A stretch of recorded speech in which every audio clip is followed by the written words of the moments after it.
السلام علیکم ورحمۃ اللہ وبرکاتہ۔ معزز ناظرین، آج میں آپ کی خدمت میں جنازے کے تعلق سے کچھ باتیں اور نماز جنازہ کے طریقے کے بارے میں عرض کروں گا۔ جنازے کی نماز ہم لوگ پڑھتے ہیں، شرکت کرتے ہیں، لیکن نہ اس کی اہمیت سے ہم واقف ہیں، نہ فضیلت سے واقف ہیں، بلکہ ہم عام طور سے ایسا ہوتا ہے کہ ہمارے رشتہ دار ہیں تو ان کے جنازے میں شرکت کرنی ہے، ہمارے عزیز ہیں تو ان سے جنازے میں شرکت کرنی ہے، ہمارے قریبی ہیں، ہمارے دوست ہیں، ہمارے ان سے تعلقات ہیں، ان کے گھر والوں سے تعلقات ہیں تو ان کے جنازے میں شرکت کرنی ہے۔ لیکن عام لوگوں کے بارے میں ہم یہ فیلنگ اور یہ سوچ نہیں رکھتے، یعنی عزیز اقارب سمجھ کر کے ہی، دوست احباب سمجھ کے ہی ہم جنازے میں شرکت کرتے ہیں، لیکن ایسا نہیں ہونا چاہیے۔ یہ سوچ کر کے جنازے میں شرکت یعنی کسی عزیز اقارب کا ہی حق نہیں ہے۔ ہر مسلمان پر دوسرے مسلمان پر جو 6 حقوق ہیں ان میں سے ایک نماز جنازہ میں شرکت، ان کے تجہیز و تکفین میں شرکت کرنا بھی ہے۔ جنازے کی نماز فرض کفایہ ہے۔ فرض کفایہ کا مطلب کیا ہوتا ہے؟ فرض کفایہ ایسے فرض کو کہتے ہیں جو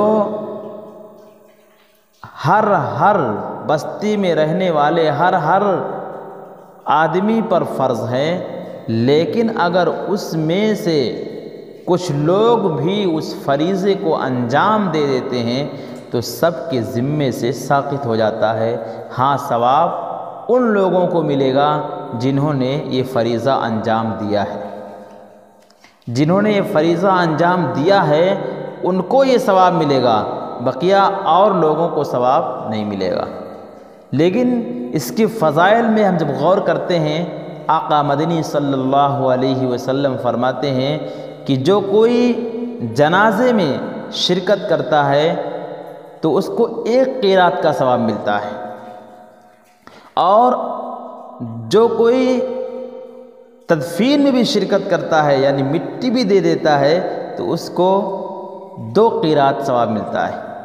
صحابہ رضی اللہ عنہم نے رسول اللہ صلی اللہ علیہ وسلم سے پوچھا کہ اللہ کے رسول صلی اللہ علیہ وسلم، جنازے میں شرکت کرنے پر 1 قیرات کا ثواب ملتا ہے، اس کا کیا مطلب ہے؟ 1 قیرات کسے کہتے ہیں؟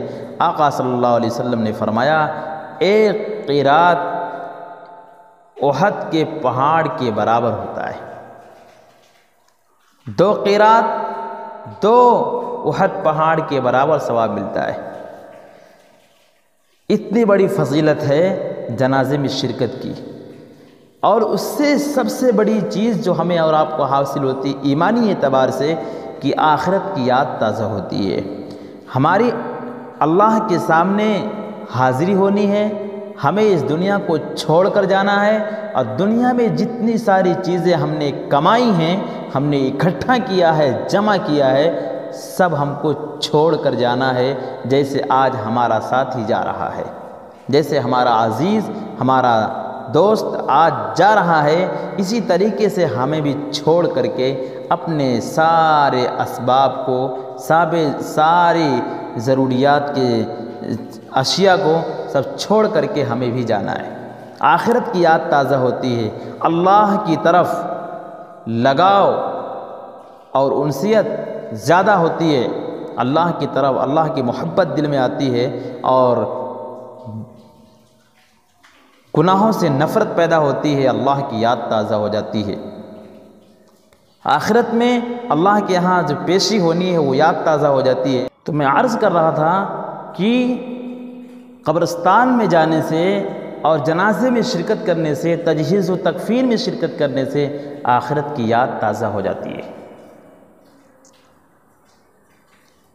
اب میں عرض کرتا چلوں کہ جنازے میں عام طور سے لوگ شرکت کرتے ہیں، لیکن اس میں عوام کی اکثریت وہ ہوتی ہے جو جنازے کی فرضیت کے بارے میں یا مان لیجیے کہ جنازے کی نماز کے طریقے کے بارے میں وہ واقف نہیں ہوتے. وہ صرف شرکت کر رہے ہیں. جنازہ کیسے پڑھنا ہے، کب کیسے نہیں پڑھنا ہے، سارے طریقے ان کو معلوم نہیں ہیں. اور بعض جگہ تو طریقے بتا دیے جاتے ہیں لیکن بعض جگہ طریقے نہیں بتائے جاتے ہیں. لیکن یہ طریقہ تو لوگوں کو سیکھنے کی ضرورت ہے. یہ امام کی ذمہ داری نہیں ہے کہ وہ لوگوں آئے ہیں نماز پڑھنے کے لیے تو سب کو نماز کا طریقہ بتائے. امام کی ذمہ داری ہے کہ صفوں کو درست رکھے. لیکن ایک چیز عام طور پہ دیکھی جاتی ہے کہ جنازے میں لوگ شرکت کرتے ہیں.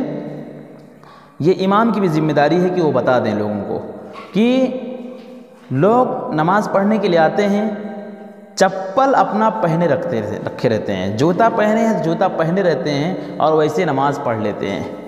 اور اگر کوئی نکال بھی دیتا ہے تو وہ نکال کر کے اپنے چپل پہ ہی اپنا پیر رکھتے ہیں، اپنے جوتے پر ہی پیر رکھتے ہیں، اس کو الگ نہیں کرتے ہیں. اس صورت میں اگر وہ جوتا پاک صاف ہے جبکہ ہمیں معلوم نہیں ہے، جس کو ہمیں معلوم نہیں ہے، ہم اس بارے میں مجہول ہیں، ہمیں یقین کامل نہیں ہے کہ ہمارا جوتا پاک ہے، ہمارا چپل پاک ہے. کہاں ہم اس کو پہن کر کے جاتے ہیں، بیت الخلاء میں بھی جاتے ہیں اور دیگر جگہوں پہ بھی جاتے ہیں، لیکن ہم کو یہ پتہ نہیں ہوتا ہے کہ وہ جوتا پاک ہے یا ناپاک ہے. غالب گمان ہے کہ وہ جوتے میں نیچے گندگی لگی ہو، اس لیے کہ وہ ہمیشہ زمین کی طرف رہتا ہے.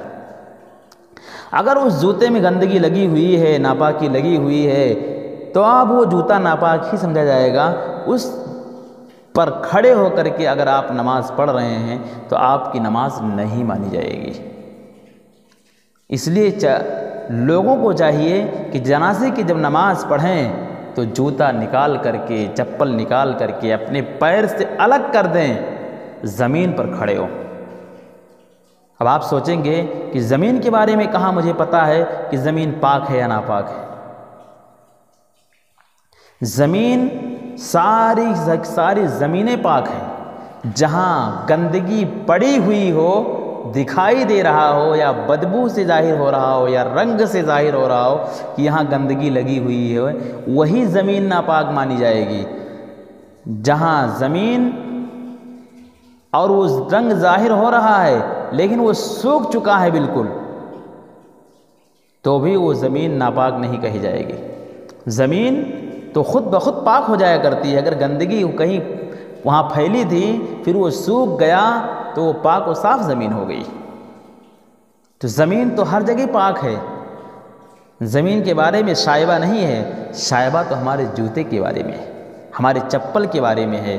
اس لیے اپنے چپل کو اپنے پیر سے الگ کر دینا چاہیے. اس کے بعد جنازے کی نماز پڑھنی چاہیے. جنازہ پڑھنے کے لیے جب ہم لوگ کھڑے ہوتے ہیں تو سب سے پہلے لوگوں کے دلوں میں جو بات آتی ہے وہ نیت کے بارے میں معاملہ ہے. کہ بہت سے لوگ سوچتے ہیں کہ نیت کے الفاظ کی ادائیگی بھی ضروری ہے اور دل کے ارادے بھی ضروری ہیں. لیکن نیت ہی کہہ رہا ہے، نیت کہتے ہیں ارادے کو. ارادہ آپ کا تھا، آپ گھر سے آئے، آپ جنازے کی نماز پڑھنے ہی کے لیے آئے تھے. آپ صف میں کھڑے ہوئے ہیں، جنازے کی نماز پڑھنے کے لیے ہی کھڑے ہوئے ہیں. آپ کی نیت پائی جا رہی ہے. آپ کو الفاظ کہنے کی ضرورت نہیں ہے، لیکن اگر الفاظ کہنا چاہتے ہیں تو الفاظ میں دوہرا دیتا ہوں جو عام طور سے لوگ جاننا چاہتے ہیں کہ یہ نیت ہماری ہونی چاہیے. کہ میں نیت کرتا ہوں نماز جنازہ کی، نماز واسطے اس حاضر میت کے، ماں زائد 4 تکبیروں کے، پیچھے اس امام کے، منہ میرا طرف کعبہ شریف کے. اللہ اکبر اللہ اکبر کہہ کر کے نیت باندھ لیتے ہیں. نیت باندھنے کے بعد ثنا پڑھی جاتی ہے. نیت باندھنے کے بعد جو ہے اللہ اکبر کہہ کر کے جب نیت باندھ لیا تو ثنا پڑھیں گے. ثنا پڑھ کے جب فارغ ہو جائیں گے تو اللہ اکبر کہی جائے گی. دوسری تکبیر کہنے کے بعد درود شریف پڑھی جائے گی. درود شریف پڑھیں گے، وہی درود شریف جو ہم لوگ نمازوں میں پڑھا کرتے ہیں. جب وہ درود شریف پڑھ لیں گے تو پھر اللہ اکبر کہا جائے گا. تیسری تکبیر میں اب دعا پڑھیں گے. اگر نابالغ بچہ ہے تو اللہم اجعلہ لنا فرطا واجعلہ لنا اجرا وذخرا واجعلہ لنا شافعا ومشفعا، یہ دعا پڑھیں گے۔ اور اگر نابالغ بچی ہے تو اللہم اجعلہا لنا فرطا واجعلہا لنا اجرا وذخرا واجعلہا لنا شافعا ومشفعا۔ اور اگر بچہ اور بچی نہیں ہے بلکہ بالغ مرد ہے یا عورت ہے تو وہی دعا پڑھیں گے جو بالغ مرد اور عورت کے لیے پڑھی جاتی ہے۔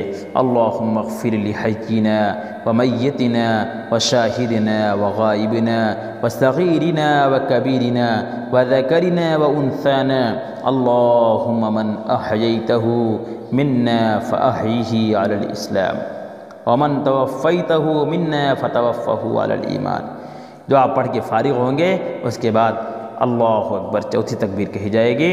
اللہ اکبر کہنے کے بعد سلام پھیریں گے، السلام علیکم ورحمۃ اللہ، السلام علیکم ورحمۃ اللہ۔ عام طور پہ دیکھا جاتا ہے بہت سے لوگ یہ سمجھتے ہیں کہ جب داہنی طرف سلام پھیرو تو داہنا ہاتھ چھوڑ دو اور بائیں طرف سلام پھیرو تو بائیں ہاتھ چھوڑ دو۔ ایسا نہیں ہے، جب دونوں طرف سلام پھیر چکے ہوں گے تب آپ کی نماز مکمل مانی جائے گی۔ ابھی آپ ایک طرف سلام پھیرے ہیں تو آپ کی نماز ابھی مکمل نہیں ہوئی ہے۔ اگر آپ بتائیے، اگر آپ ایک طرف سلام پھیرے ہیں اور اتفاق سے وضو آپ کا ٹوٹ جاتا ہے تو اب کیا کرنا ہے بتائیے؟ کیا آپ کی جنازے کی نماز ہو گئی؟ نہیں ہوئی۔ یا 5 وقتہ نماز پڑھ رہے ہیں، نماز آپ کی ہو گئی؟ نہیں ہوئی۔ جب دونوں طرف آپ نے سلام پھیر دیا تب آپ کی نماز مکمل ہوئی ہے۔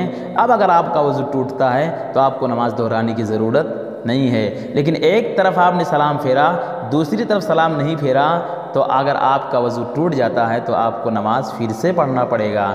تو آپ نے یہ کیسے سمجھ لیا کہ ایک طرف سلام پھیریں گے تو ایک ہاتھ چھوڑ دیں گے اور دوسری طرف سلام پھیریں گے دوسرا ہاتھ چھوڑ دیں گے؟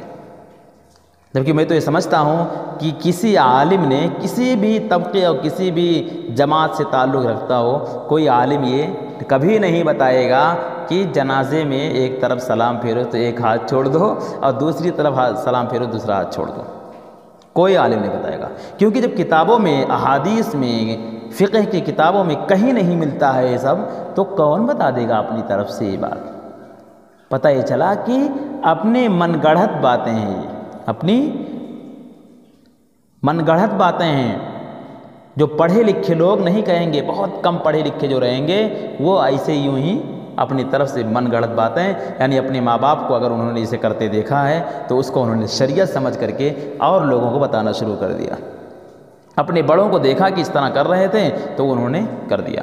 آج کے دور میں جو لوگ کر رہے ہیں ان کے بچے ان کو دیکھتے ہوں گے یا دوسرے لوگ دیکھتے ہوں گے، جو بچے ہیں وہ دیکھتے ہوں گے کہ ہمارے بڑے تھے، وہ فلاں تھے فلاں تھے اور وہ اس طرح کرتے تھے، تو اگر وہ صحیح غلط ہوتا تو وہ کرتے؟ وہ یہی سوچیں گے کہ اگر وہ غلط ہوتا تو وہ نہ کرتے۔ اس کا مطلب یہ ہے کہ غلط نہیں تھا اسی لیے وہ کر رہے تھے۔ وہ ہمارے بڑے تھے، وہ ہمارے باپ تھے، وہ ہمارے دادا تھے، وہ ہمارے پردادا تھے، وہ ہمارے معاشرے میں پڑھے لکھے آدمی تھے اور وہ اس طرح کے کام کر رہے تھے، تو اس کا مطلب وہ بات صحیح ہے۔ کتابوں میں کہیں نہ کہیں لکھا ہوگا، ہم نے نہیں پڑھا ہے لیکن اپنے بڑوں کو تو دیکھا ہے۔ لیکن نہیں، یہ جو پڑھے لکھے لوگ ہیں، عالم حضرات ہیں، جنہوں نے قرآن و حدیث کو صحیح طور پر پڑھا ہے، وہ کبھی یہ بیانی نہیں کریں گے، کیونکہ یہ کتابوں میں کہیں مذکور نہیں ہے، نہ احادیث میں ملے گا، نہ قرآن پاک میں ملے گا، نہ فقہ کی کتابوں میں ملے گا۔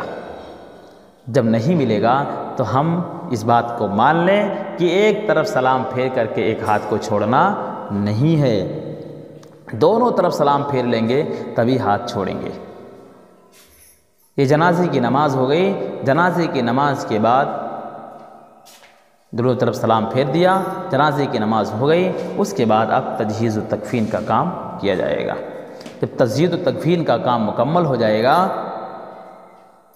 تو وہاں پر اور کام کرنے ہوتے ہیں جو آئندہ انشاءاللہ دوسری ویڈیو میں آپ کو بتائیں گے۔